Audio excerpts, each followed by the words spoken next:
છેલ્લે આપણે ચેપ્ટર 3 પૂર્ણ કરેલું હતું. આજે ચેપ્ટર 4 ની શરૂઆત ગતિમાન વિદ્યુતભાર અને એને લગતી ચુંબકીય અસર. તો વિદ્યુતભાર જ્યારે ગતિમાં હોય ત્યારે વિદ્યુત પ્રવાહ રચે એવું આપણે ચેપ્ટર નંબર 3 ની અંદર શીખી ગયા છીએ. તો આમાં સૌથી પહેલા 2 માર્કમાં પૂછાતો પ્રશ્ન આપણે સ્ટ્રેટ ટુ પોઈન્ટ જ આલશું. પ્રશ્ન જે થિયરીની અંદર પૂછાતા હોય અને એના જવાબ પ્રસ્તાવના કેવું કંઈ નથી. તો સૌથી પહેલો પ્રશ્ન 2 માર્ક કે ઓસ્ટ્રેડ નું અવલોકન સમજાવો. ઓસ્ટ્રેડ નું અવલોકન. તો ઓસ્ટ્રેડ નામના વૈજ્ઞાનિકે એના પ્રયોગની અંદર ચુંબકીય સોયનો ઉપયોગ કર્યો. અને ચુંબકીય સોયનું જે આવર્તન છે એ આસપાસના વિસ્તારમાં ચુંબકીય ક્ષેત્રની હાજરી દર્શાવે. ટૂંકમાં કહેવાનો મીનિંગ તમે ચુંબકીય સોય જોયેલી હોય તો એની પાસે 2 ધ્રુવ હોય, n ધ્રુવ અને s ધ્રુવ. આ પ્રકારની હોય ચુંબકીય સોય.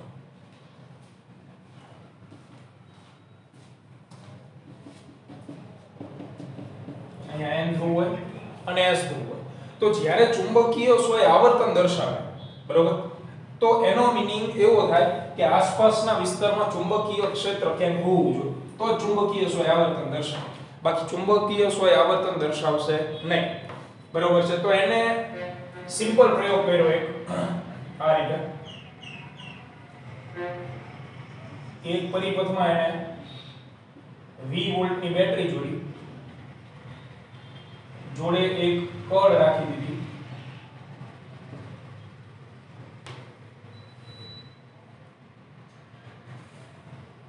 અહીંયા એક પરિપથમાં વાહક પદાર્થ જોડી દીધો.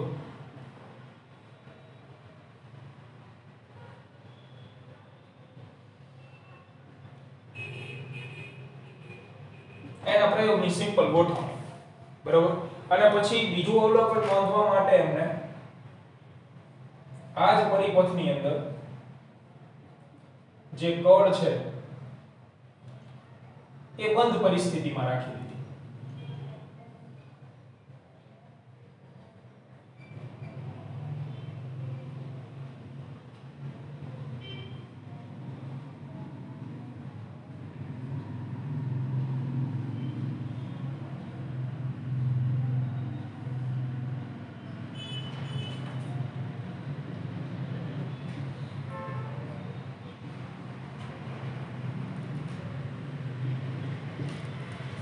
તો અહીંયા પહેલી પરિસ્થિતિમાં કળ જે છે એ એમને ખુલ્લી રાખેલી હતી અને અહીંયા કળ બંધ કરી દીધી. તો જ્યારે આ પ્રયોગ કરવામાં આવે તો કળ જ્યારે ખુલ્લી હોય તો પરિપથમાંથી વહેતો વિદ્યુત પ્રવાહ શું ગણે? શૂન્ય. એમને અહીંયા મૂકેલી હતી ચુંબકીય સોય.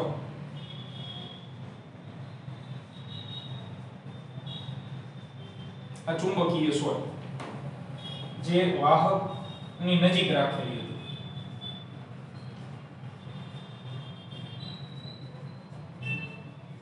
તો પહેલા અવલોકનમાં એમને શું કર્યું કે જ્યારે કળ ખુલ્લી રાખી તો કળ ખુલ્લી હોવાથી પરિપથમાંથી વિદ્યુત પ્રવાહ વહેશે નહીં. એટલે પરિપથમાંથી વહેતો વિદ્યુત પ્રવાહ જે છે એ 0 ગણાય. તો ત્યારે એમને ધ્યાનથી સમગ્ર સમયગાળા દરમિયાન ચેક કર્યું. એકાદ કલાક સુધી કળ ખુલ્લી રાખીને આનું અવલોકન કરવામાં આવ્યું તો ચુંબકીય સોય પણ 0 આવર્તન દર્શાવતી. ચુંબકીય સોય આવર્તન 0. એટલે એનો મીનિંગ ચુંબકીય સોયનો કાંટો સહેજ પણ ડગતો નથી. તો એનો મીનિંગ એવો થયો કે ચુંબકીય સોય આવર્તન ન દર્શાવતી હોય તો ચુંબકીય ક્ષેત્ર હાજર ન હોય. પછી બીજા પ્રયોગમાં એમણે કળ બંધ કરી દીધી. આ કળ જે છે એ છોડી દીધી. તો પરિપથમાંથી વિદ્યુત પ્રવાહ વહેવા લાગ્યો. અને પરિપથમાંથી વિદ્યુત પ્રવાહ વહેતો હતો એટલે કે I does not equal to 0. તો ત્યારે ચુંબકીય સોય આવર્તન દર્શાવતી હતી. એટલે કે ચુંબકીય સોયનું આવર્તન 0 નહોતું.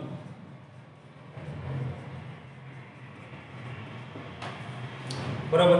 તો ત્યારે ચુંબકીય સોય આવર્તન દર્શાવતી હતી કે જ્યારે પરિપથમાંથી વિદ્યુત પ્રવાહ વહેતો. તો એનો સીધો મીનિંગ એટલો નીકળે કે પરિપથમાંથી વિદ્યુત પ્રવાહ વહે તો ચુંબકીય સોય આવર્તન દર્શાવે ને એનો મીનિંગ થાય ચુંબકીય ક્ષેત્ર હાજર હશે.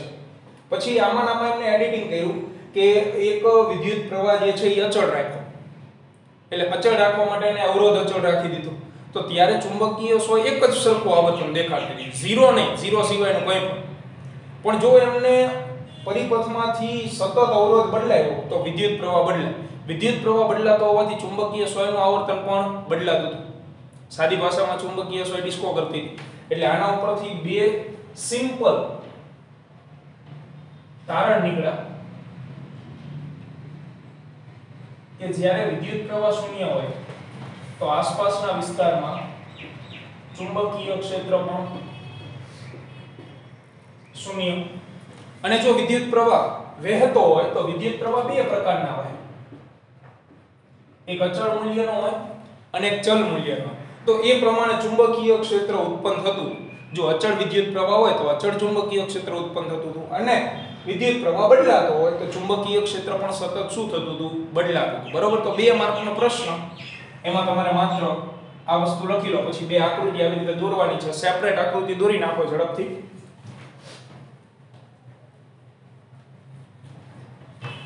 આ પ્રમાણે બે આકૃતિ દોરી નાખો. પછી નીચે લખાણ લખાવું છું.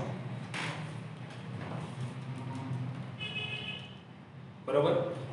આકૃતિ તો તમે ઘરે જઈને જાતે દોરી શકશો. તો નીચે લખાણ લખો. આ બે આકૃતિ બાજુમાં દોરવાની અને આના નીચે લખાણ લખો કે જ્યારે કળ ખુલ્લી હોય ત્યારે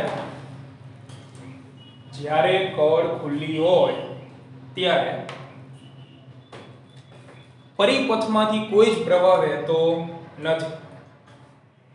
પરિપથમાંથી કોઈ જ વિદ્યુત પ્રવાહ વહેતો નથી.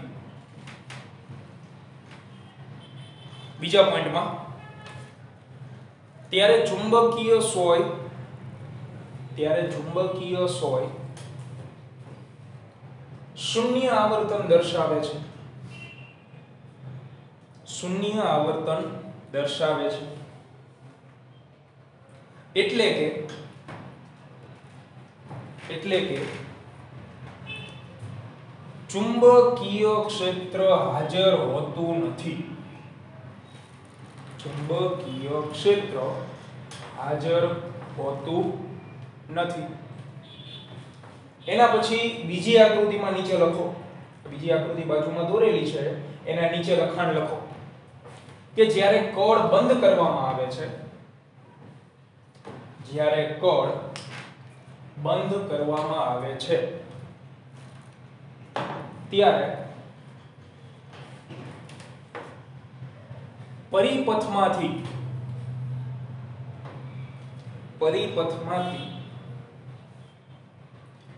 વિદ્યુત પ્રવાહ I વહે છે. વિદ્યુત પ્રવાહ I વહે છે.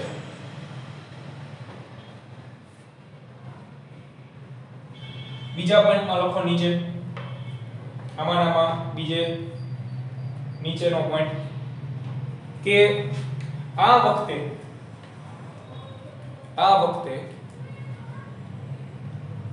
ચુંબકીય સોય કંઈક આવર્તન દર્શાવે છે. કંઈક આવર્તન દર્શાવે છે. એટલે કે ચુંબકીય ક્ષેત્ર ઉત્પન્ન થતું હોવું જોઈએ.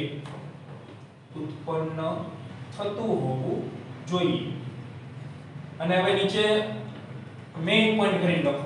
આ બે આકૃતિની નીચે કોમન પોઈન્ટ કરી. તેથી ઓસ્ટ્રેડે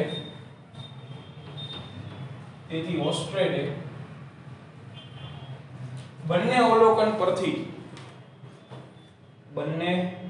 અવલોકનો પરથી એવું તારણ કાઢ્યું કે જ્યારે કોઈ રચનામાંથી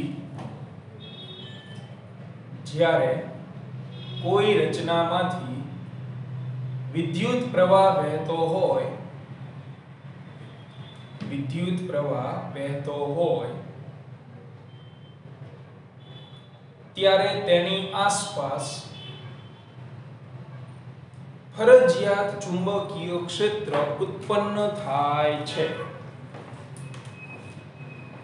બરાબર. તો ઓસ્ટેડનો પ્રયોગ જે છે અહીંયા પૂર્ણ 2 માર્કમાં આટલું લખવાનું. હવે હું તમને બીજી એક માહિતી આપી દઉં છું વધારાની ચુંબકીય ક્ષેત્ર વિશે. આની કોઈ અલગથી થિયરી નહીં આવે, પણ આનો ઉપયોગ આપણને આ ચેપ્ટરમાં જોવા મળશે. તો સૌથી પહેલા તો સંજ્ઞા, ચુંબકીય ક્ષેત્રની સંજ્ઞા આવશે B, કારણ કે આપણે ભણવાનો છે અત્યારે બાયો સાવરનો નિયમ. બરાબર. કોઈ વિદ્યાર્થી આનું નામ બગાડવાનું નથી.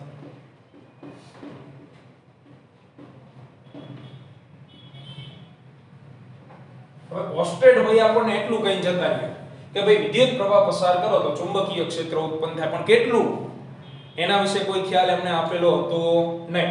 તો સૌથી પહેલા વૈજ્ઞાનિક આવ્યા કે જેમણે ચુંબકીય ક્ષેત્ર શોધવા માટેનું એક સૂત્ર મેળવ્યું. બરોબર છે. અને એ વૈજ્ઞાનિક હતા બાયો સાવર નામના વૈજ્ઞાનિક. એટલા માટે એમના નામ ઉપરથી ચુંબકીય ક્ષેત્રની સંજ્ઞા જે છે એ B રાખવામાં આવે છે. જેમ કે વિદ્યુત ક્ષેત્ર એટલે ઇલેક્ટ્રિક ફિલ્ડ, તો એની સંજ્ઞા કેપિટલ E હતી. ગુરુત્વાકર્ષી ક્ષેત્ર, ગ્રેવિટેશનલ ઇન્ટેન્સિટી, એના માટે સંજ્ઞા આપણે લીધી હતી ધોરણ 11 માં કેપિટલ G. પણ અહીંયા મેગ્નેટિક ફિલ્ડ નામ હોવા છતાં એની સંજ્ઞા એમ નહીં લેવાની. શું લેવાની થશે? B. બરોબર છે. તો એ વૈજ્ઞાનિકના નામના લીધે. ત્યાર પછી એનો SI એકમ, ચુંબકીય ક્ષેત્રનો SI એકમ જે છે એ છે કેપિટલ T, યાની કે જેનું નામ છે ટેસ્લા.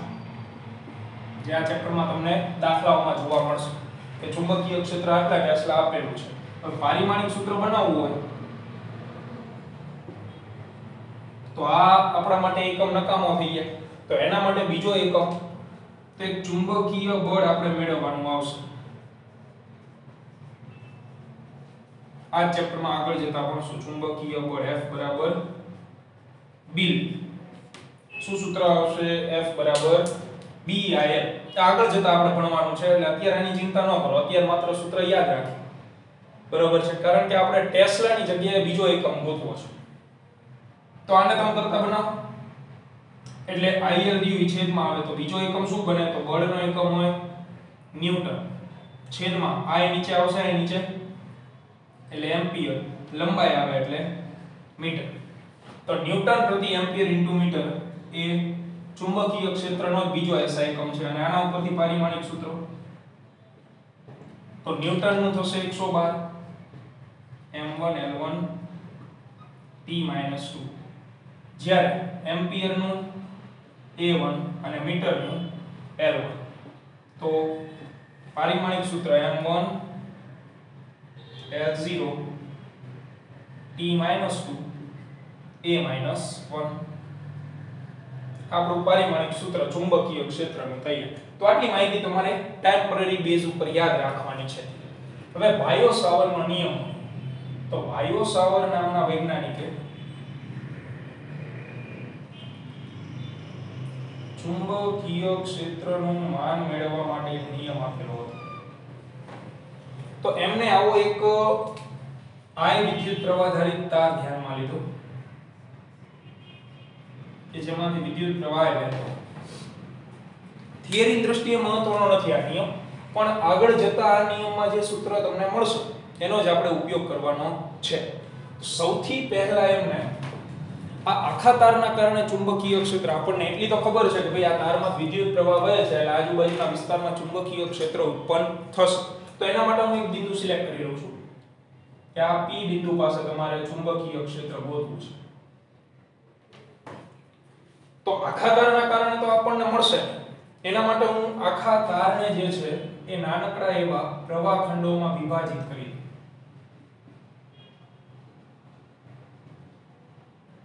એટલે એક ખંડનો તમે વહીવટ કરી લો તો બાકીના ખંડો વડે મળતું ચુંબકીય ક્ષેત્ર જે છે ઓટોમેટિક મળી જાય. આ એક ખંડના કારણે ચુંબકીય ક્ષેત્ર ગોતવામાં આવે અને પછી એનું સંકલન કરવામાં આવે એટલે કુલ ચુંબકીય ક્ષેત્ર મળી જશે આપણને. તો આ જે છે એને કહેવાય સૂક્ષ્મ ખંડ, જેની સંજ્ઞા આપણે ધોરણ 11 મુજબ dl લઈએ, સૂક્ષ્મ લંબાઈ હોવાથી dl. પણ અત્યારે આમાંથી વિદ્યુત પ્રવાહ I જેટલો વહેશે એટલો ને એટલો, તો એને કહેવાય સૂક્ષ્મ પ્રવાહ, એટલે એની સંજ્ઞા આવશે idl. પ્રવાહ I જ વહેશે તો idl સંજ્ઞા થઈ એની. હવે પ્રવાહખંડ કઈ દિશામાં આવે? તો પ્રવાહખંડ જે છે એ અલગ અલગ જગ્યાએ અલગ અલગ દિશા ધરાવે. જો આ પ્રવાહખંડ હું અહીંયા રાખું તો વિદ્યુત પ્રવાહની દિશામાં જ હોય, પણ સ્પર્શક રૂપે હોય. એટલે અહીંયા તમારે પ્રવાહખંડને જે છે એ શું દોરવો પડે? સ્પર્શક દોરવો પડે. કારણ કે આ જ પ્રવાહખંડ હું અહીંયા લઉં તો સ્પર્શક આમ આવે, એ પ્રવાહખંડ અહીંયા લો તો સ્પર્શક આ રીતે આવે. બરોબર? વિદ્યુત પ્રવાહની દિશા દરેક બિંદુએ તમને અલગ અલગ જોવા મળશે, પણ એ નાના ખંડ હોય ત્યારની વાત છે. તો આ પ્રવાહખંડની દિશા થઈ ગઈ આઈડિયલ. અને હવે આ પ્રવાહખંડને લીધે મારે P બિંદુએ ચુંબકીય ક્ષેત્ર જોતું, તો બાકીનો આખો તાર તમે ભૂલી જાઓ, ખાલી આ ખંડ ઉપર ધ્યાન આપો. આ ખંડના કારણે P બિંદુ પાસે ચુંબકીય ક્ષેત્ર. તો અહીંયા P બિંદુને દર્શાવતો જે સદિશ છે એને કહેવાય સ્થાન સદિશ. તો એ સ્થાન સદિશ સ્થાન કોનું દર્શાવશે?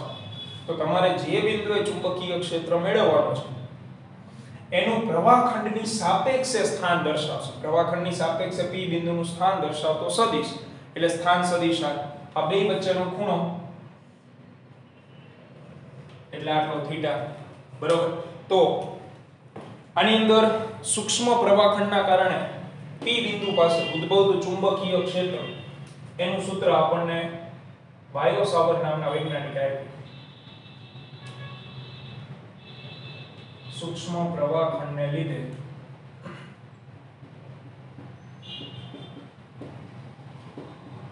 P બિંદુ પાસે ઉદ્ભવતું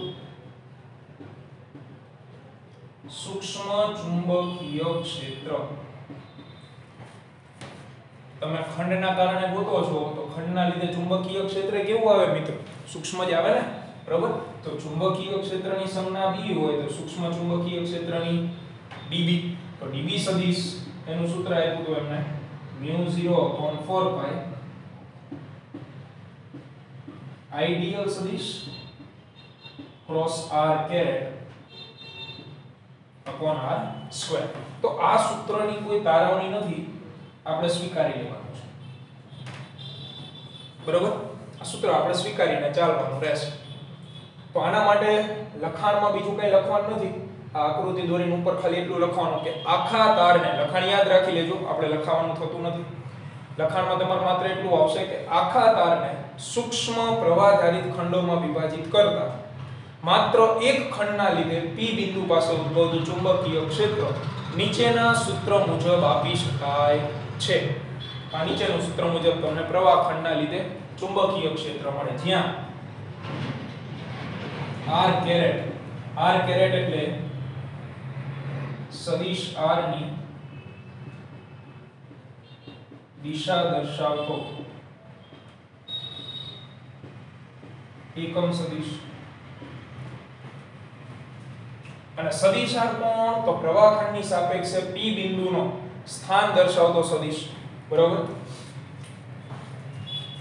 સદિશ r કોણ? તો સદિશ r ની સંજ્ઞા દર વખતે દાખલાઓમાં એ જ રાખવાની. સદિશ r જે છે એ સૂક્ષ્મ પ્રવાહખંડની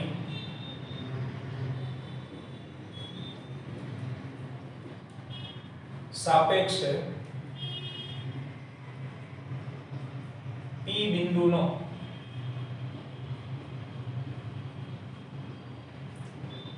સ્થાન દર્શાવતો સદિશ. AR સદિશ થશે આપણો. બરોબર છે? તો હવે આ સદિશ r કેરેટ સદિશ નહીં પણ r કેરેટ બરાબર શું લખાય? તો એકમ સદિશનું સૂત્ર શું હોય? સદિશના છેદમાં જે તે સદિશનું માન અથવા તો મૂલ્ય. તો અહીંયા તમે એ મૂકશો r કેરેટના છેદમાં r સ્ક્વેર એટલે તમને આગળનું ફોર્મેશન જે છે એ તરત જોવા મળશે. તો ઝડપથી આને નોટ ડાઉન કરી લો. બરોબર છે? આની અંદર તમારે માત્ર એટલું લખવાનું છે કે સૂક્ષ્મ પ્રવાહખંડ ધારિત એક તાર ધ્યાનમાં લો અને એક ખંડના કારણે ચુંબકીય ક્ષેત્ર બાયો સાવરે આપેલું હતું. ઝડપથી નોટ ડાઉન કરવાનું.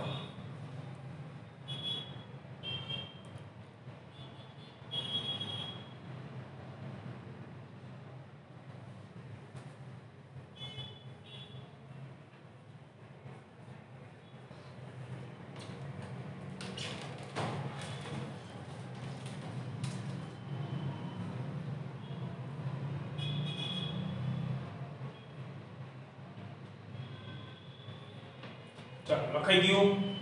ઓકે, તો હવે આગળ વધી. એટલે હવે આપણો જે ક્રોસ ગુણાકાર છે એને પણ છૂટો કરીએ અને એ સિવાય આ જે મૂલ્ય રહ્યું કિંમત એને મૂકીએ. સો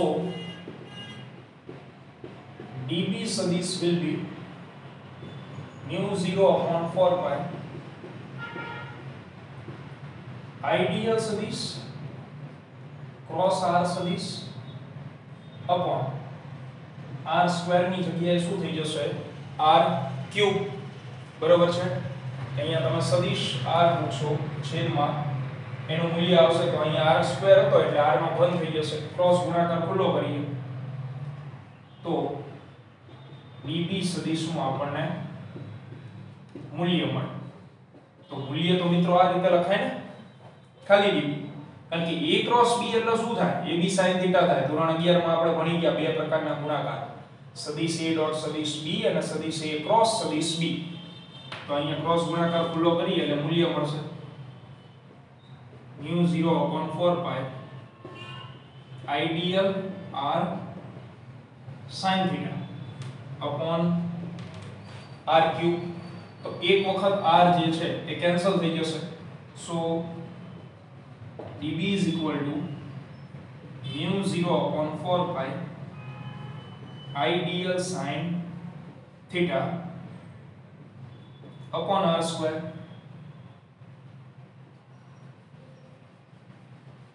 તો આ સૂત્ર દ્વારા તમને સૂક્ષ્મ ચુંબકીય ક્ષેત્રનું મૂલ્ય મળે. બરાબર? સૂક્ષ્મ ખંડ જે છે એના કારણે P બિંદુ પાસે ચુંબકીય ક્ષેત્રનું માન અથવા તો મૂલ્ય મળે, કારણ કે દાખલામાં મૂલ્ય જ પૂછ્યું હશે આપણે. હવે એનું મૂલ્ય મળી જાય એટલે તમે આનું ઇન્ટિગ્રેશન કરી નાખો એટલે તમને કુલ ચુંબકીય ક્ષેત્ર મળી જશે P બિંદુ પાસે. તો તમારે આ બે સૂત્રો મિત્રો યાદ રાખવાના રહેશે. આને યાદ રાખો નહીં તો ચાલે, કારણ કે આનું જે ફોર્મેશન છે એ તમને અહીંયા મળશે. જે આ થીટા જે છે એ કોના વચ્ચેનો ખૂણો આવશે? તો કે આઇડિયલ સદિશ અને r સદિશ વચ્ચેનો ખૂણો. આઇડિયલ અને સદિશ r આમના વચ્ચેનો ખૂણો જોવા મળશે, જે બંનેની પૂછ વચ્ચેનો હશે.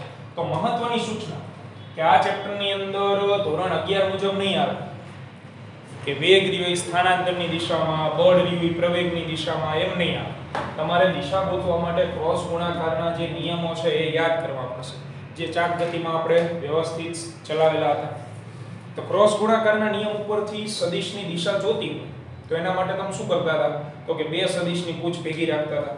ઓલરેડી અહીંયા બંને સદિશની પૂછ ભેગી જ છે. એક સદિશ આવી રીતે, એક આ પ્રમાણે. પછી બીજું સ્ટેપ હતું સમતલ બનાવતા હતા. બરોબર છે? એટલે આને સમતલ તમારે બનાવવું હોય તો આને સમાંતર સદિશ અહીંયા, આને સમાંતર સદિશ અહીંયા. તો સમતલ જે છે એ કઈ રીતે બનશે? એ સમતલ બનશે આ મુજબ. ત્રીજું સ્ટેપ હતું એને લંબ સ્ક્રૂ ગોઠવવાનો. તો સ્ક્રૂ અહીંયા ગોઠવતા હતા આપણે. અને છેલ્લું અને મહત્વનું સ્ટેપ કે પહેલા સદિશથી બીજા સદિશ તરફ સ્ક્રૂને ઘુમાવવાનું રહેશે. એટલે આઇડિયલ થી r તરફ તમે સ્ક્રૂને ઘુમાવો તો જે દિશામાં આગળ વધે એ dB સદિશની દિશા હશે. જો તમે સમઘડી સ્ક્રૂ ઘુમાવશો તો એ સમતલને લંબ અંદર જશે, અને વિષમઘડી ઘુમાવશો તો સમતલને લંબ ક્યાં આવશે? બહારની તરફ. તો એનો ઉલ્લેખ કરવો જરૂરી છે. તો એ ક્રોસ ગુણાકાર તમે વ્યવસ્થિત બુકમાંથી જોઈ લો, લખાવેલા છે. તો એના વિશે પણ લખી દઉં છું કે dB સદિશની દિશા જે છે એ આઇડિયલ અને r સદિશથી રચાતા સમતલને હંમેશા શું હોય? લંબ.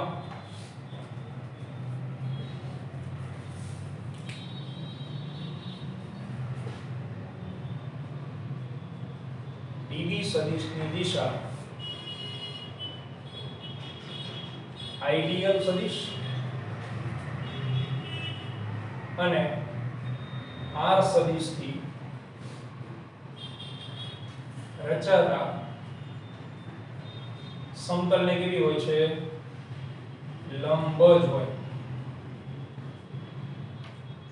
એ પછી સમતલને લંબ અંદર જાય કે બહારની તરફ નીકળે એ સેકન્ડરી વસ્તુ થઈ જાય છે, પણ હોય સમતલને લંબ, બરાબર. તો એના માટે બે નાનકડી એવી સંજ્ઞાઓ આપણે યાદ રાખવાની છે ચેપ્ટરની અંદર, ક્રોસ અને ડોટ. એનો ભરપૂર ઉપયોગ આપણે કરશું કે જો સમતલને લંબ અંદર કીધું હોય તો સંજ્ઞા કઈ લેવાની તમારે ક્રોસ સંજ્ઞા. દાખલાઓમાં એનો ઉપયોગ આવશે. અને સમતલને લંબ બહાર કીધું હોય અથવા બહાર દિશા મળતી હોય તો સંજ્ઞા તમારે કઈ લેવાની ડોટ. દાખલા તરીકે આ બોલપેન સમતલને લંબ બહાર આવતી હોય આ રીતે અને તમે એને લંબ અવલોકન કરો માત્ર શું દેખાય ડોટ ટપકું. એટલે આ બે સંજ્ઞાનો આપણે ઉપયોગ કરવાનો આવશે દાખલામાં, બરોબર. તો ઝડપથી નોટ ડાઉન કરી લો આને, પછી આગળ વધીએ આપણે.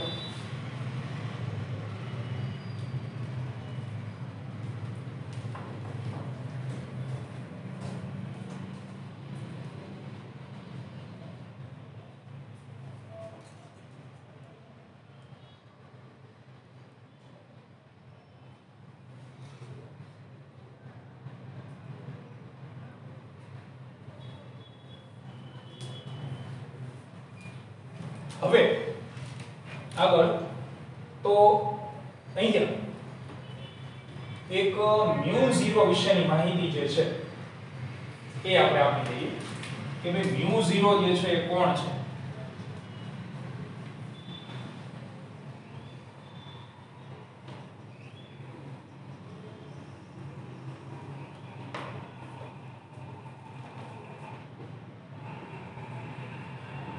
μ0 વિશેની માહિતી. હવે પહેલા ચેપ્ટરમાં આપણે એપ્સિલોન 0 આવી ગયો. એપ્સિલોન 0 તો શૂન્યાવકાશની પરમિટિવિટી. તો એના જેવો જ આવડો આ છે જેને કહેશું આપણે શૂન્યાવકાશની પરમિટિવિટી. એનું નામ છે, જો મ્યુ લખવામાં આવે તો એને કહેવાય શૂન્યાવકાશની જગ્યાએ માધ્યમની પરમિએબિલિટી, બરોબર છે. પછી એનો એસઆઈ એકમ, તો જેમ તમે જાણો છો એમ એસઆઈ એકમ ગોતવો હોય તો સીધો ન મળે, સૂત્રમાંથી કરતા બનાવવો પડે. તો આપણી પાસે સૂત્ર આવ્યું db નું. db નું સૂત્ર હતું μ0/4π આઈડિયલ સદિશ cross r upon r square. તો એને તમે μ0 ને કરતા બનાવો તો સૂત્ર શું થઈ જશે? તો μ0 બરાબર આનું મૂલ્ય આપણે લખ્યું હતું ક્રોસ ગુણાકાર છૂટો કરીને μ0/4π I dl r sin θ upon r square. તો આમાંથી μ0 ને કરતા બનાવો, આના કરતા બનાવીશ તો બધું આવે એટલે db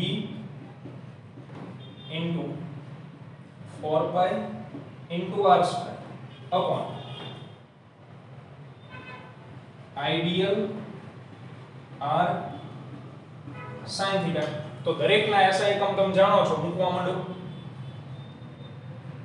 તો db એટલે ચુંબકીય ક્ષેત્ર. ચુંબકીય ક્ષેત્રનો SI એકમ થશે ટેસ્લા. 4π તો એ રેડિયનમાં હોય, sin theta રેડિયનમાં હોય તો એ બે કેન્સલ આઉટ થઈ જશે.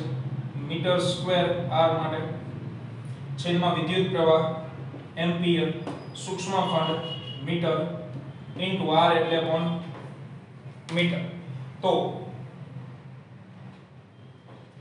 અહીંયા તમને સદિશ r હતો ત્યારે સદિશ r ને અહીંયા ઘન હતો સૂત્રની અંદર, કેરેટ હતું ત્યારે એવું હતું ને.